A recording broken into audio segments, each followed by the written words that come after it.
Now to the US presidential election, we know who the Republicans want, Donald Trump. But on the Democratic side, the choice is even simpler. You have a sitting US president. Joe Biden is the incumbent. He has virtually no challengers. He's breezing through the primaries. In fact, he's just won the Michigan primary. But there is one problem. Joe Biden is 81 years old. He's overseen 2 wars. His approval ratings are at an all-time low. And even though he may not have any competition, it's not like he's popular. Take Michigan, for example. Biden won there, but it wasn't a clean sweep. More than 100,000 people voted uncommitted. 1 lakh people said they were uncommitted, meaning they're not too sure about Biden. But do you know who they're sure about? Michelle Obama. The former First Lady of the United States. The Democrats apparently love her, and a latest poll proved just that. Democrats were asked about who could replace Biden. 20% chose Michelle Obama, 15% chose Kamala Harris, and 12% believe it should be Hillary Clinton. So the Democrats want a shake-up.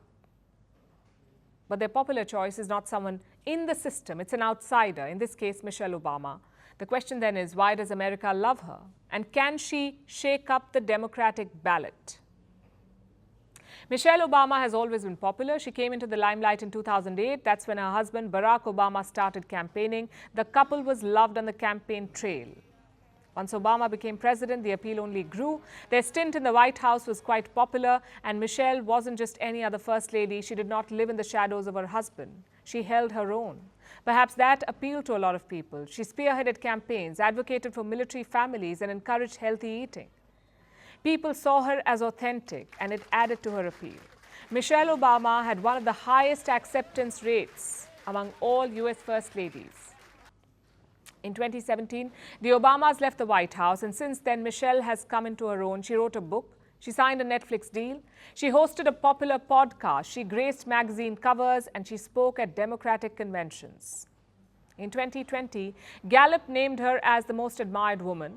She made it to a list of 100 most influential people. She enjoys a 60% favorability rating. So she ticks all the right boxes. Plus, she's young, at least younger than Trump and Biden.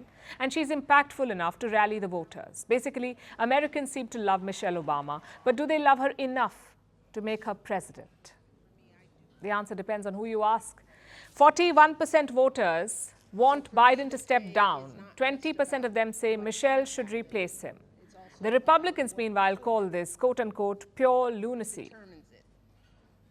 And what about Michelle Obama herself? Is she looking at another 4 years in the White House? It's a question she's been asked many times, and she's had only one answer. She won't do it. In 2023, she told Oprah Winfrey that she would never run for president. But in 2024, she's changed her tune, it seems. On a recent podcast, Michelle Obama said she is worried about the election outcome. Let me quote from what she said. What's going to happen in this next election? I'm terrified about what could possibly happen because our leaders matter.